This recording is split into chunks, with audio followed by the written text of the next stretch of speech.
শার্টটা সেভাবে ছিঁড়ে আসছি। গুড। ভাই টাকাটা দে। টাকা দিতে হবে?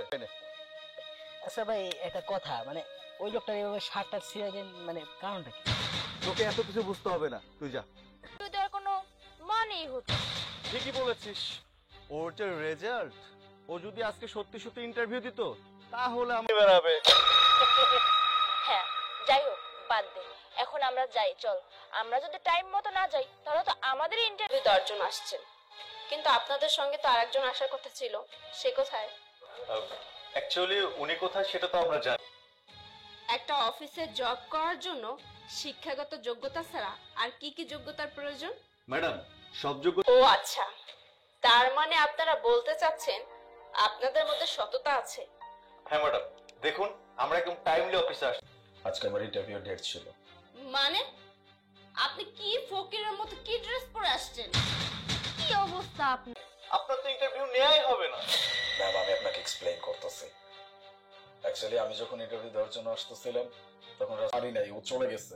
তারপরেও ম্যাম আমার এইভাবে আসার কোনো ইচ্ছাই ছিল না। আমি আশেপাশে অনেকগুলো দোকানও খুঁজেছি, কিন্তু কোনো শার্টের দোকান পাইনি। এই, ওনার ইন্টারভিউ নেব না আপনাদেরকে বলছে। আমার অফিসের রেপুটেশন নষ্ট হবে আপনাদের মতো। আপনার কোয়ালিফিকেশন ভালো আর আপনার রিটার্ন পরীক্ষার রেজাল্টও ভালো, তাই জবটা আপনিই পাচ্ছেন। মানে ম্যাম, গাড়িটা নষ্ট হওয়ার সময় পেল না। কি ব্যাপার? ওই ছেলেটার শার্ট কেন ছিঁড়ছে? আশ্চর্য ব্যাপার, এরা দুজনও তো আজকে আমার অফিসে ইন্টারভিউ দিতে যাবে। নে পুরোটাই নে। ইন্টারভিউ দিতে আসতে লেট করেন, এই জন্য ওরা এই কাহিনী করেছে।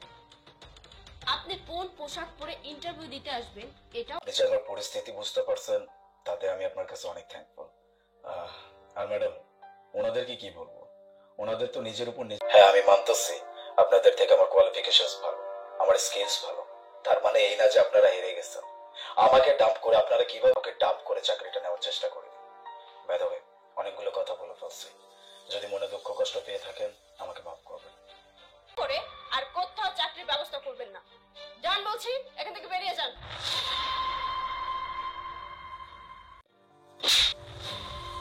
আপনি আপনি আমাকে মারলেন কেন?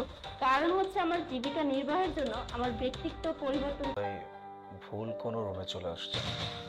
আমি ভেবেছিলাম এটা ইন্টারভিউ কক্ষ। Excuse me, sit down.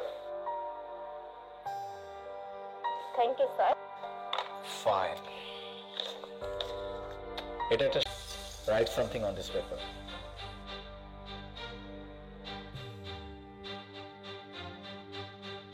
ওকে ফাইন। আপনার পেপারস গুলো দেখি। Sure sir. পূর্বের কোম্পানিতে আপনি 3টা প্রজেক্ট একাই হ্যান্ডেল করতেন, ছেড়ে দিলেন কেন চাকরিটা?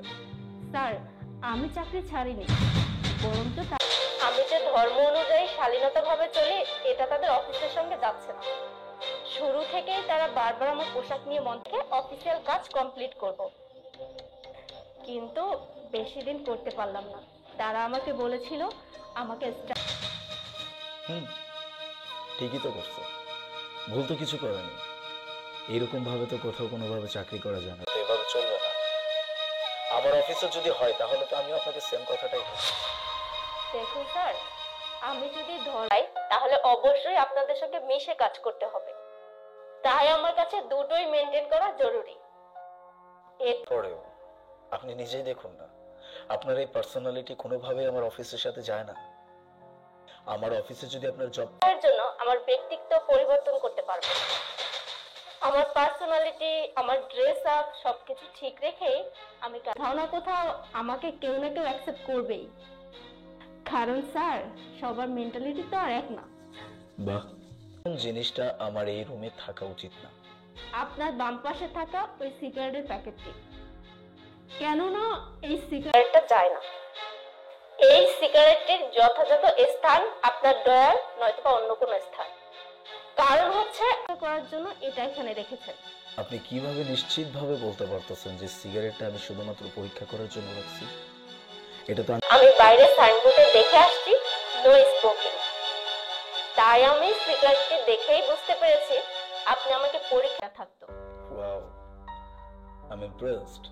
চমৎকার মেধাশক্তি আপনার। ঠিক আছে, নাও টাইম স্টার্ট রাইট নাও।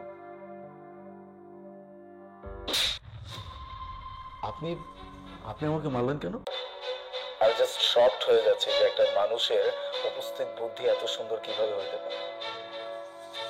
আপনি ক্ষোভটা দিয়ে আমার কোনো যায় আসে না। আমার দরকার কাজ, আমার দরকার সাকসেস। আমি আমার কাজ আমার মন মতো পেলেই হইছে। আপনি একটা না না, ইটস ওকে, এটা তো আপনার টেস্ট ছিল আর আপনি সেটা খুব সুন্দরভাবে পাস করছেন। Congratulation and welcome to